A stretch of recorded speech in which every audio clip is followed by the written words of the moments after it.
Friends நம்ம என்ன video பார்க்க போகிறோம்னு பார்த்தீங்கன்னா ஒரு கவிதை அப்லோட் வீடியோ தான். எதுக்காக கவிதை அப்லோட் வீடியோன்னு சொல்லிட்டு இந்த மரத்தை காமிக்கான்னு தானே பார்க்கிங்க.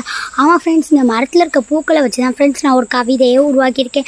ஆமாம், இந்த மரம் எங்களுடைய வீட்டில் இருக்குது. அதனால் இதை வச்சு சும்மா யோசிச்சுட்டு இருந்தேன்னா ஒரு கவிதையை எழுதிட்டேன். வாங்க சட்டு புட்டுன்னு போய் பார்த்துக்கலாம். அதுக்கு முன்னாடி நம்ம கவிதையை பார்க்காதவங்க, இதுக்கு முன்னாடியே நான் நிறைய கவிதை அப்லோட் பண்ணியிருக்கேன். அது ஓல்டஸ்ட்டாக இருக்கும். அதையும் மறக்காமல் போய் பார்த்துருங்க எனக்காக. ஓகே ஃப்ரெண்ட்ஸ், வாங்க நம்ம கவிதையை போய் உடனே பார்த்துடலாம். ஃப்ரெண்ட்ஸ், நம்மளுடைய கவிதை பூக்கள். அழகிய பூக்களே, அன்பின் வடிவங்களே, பச்சை இலைகளோட பளபளக்கும் பூக்களே, மொட்டு பூக்களே, மோதல்களின் தடையே, குட்டி பூக்களே, குடும்பங்களின் வழியே, வண்ண பூக்களே, வாழ்க்கையின் சொந்தங்களே, தேவதைகளின் அழகே, தேனீக்களின் தேன்மலரே. இதான் ஃப்ரெண்ட்ஸ், இது நான் எழுதுனதுக்கான ஒரு அடையாளம். நம்ம கவிதை பிடிச்சிருந்தா லைக் அண்ட் சப்ஸ்கிரைப் பண்ணியிருக்கோங்க. நம்மளுடைய முன்னாடி அப்லோட் பண்ண கவிதையும் எனக்காக